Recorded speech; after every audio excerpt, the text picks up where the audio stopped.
A business owner's policy does, in fact, combine property and liability coverage into a single contract, and Section 2 brings specifics into play. We looked at the definitions used in Section 2, which was followed by the exclusions found in the liability portion of the contract. These exclusions are fairly similar between different types of policies.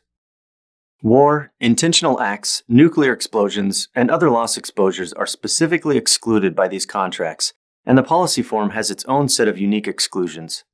Like the language in any insurance policy, you need to know as much as possible regarding the coverage offered by a policy, and exclusions are just as important.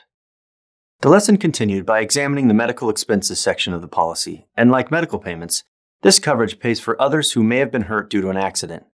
Medical expense coverage is a no-fault protection intended to pay up to the policy limits for these situations.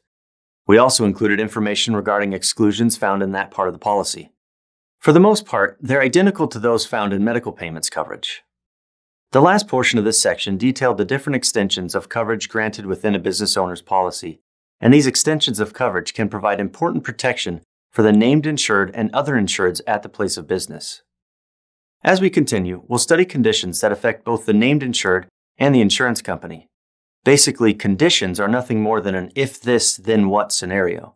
And the conditions found in a business owner's policies are no different. What if there is a loss? Then what?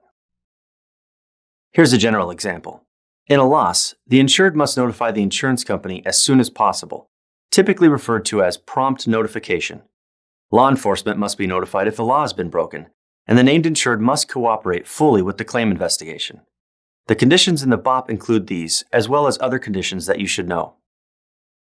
The conditions section lays out the responsibilities of all the parties to the contract.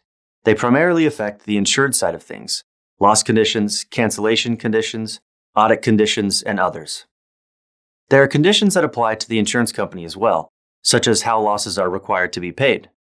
You're going to see there are conditions specific to a particular coverage, as well as conditions common to the entire policy. Finally, we'll close the lesson with a discussion of a few important endorsements that can be added to these policies. The endorsements that we're going to explore are just a few of the ones available for a business owner's form, and producers should look to their insurance companies to see what specific endorsements are offered. Remember that insurers don't have to offer every single product available in the broader insurance marketplace.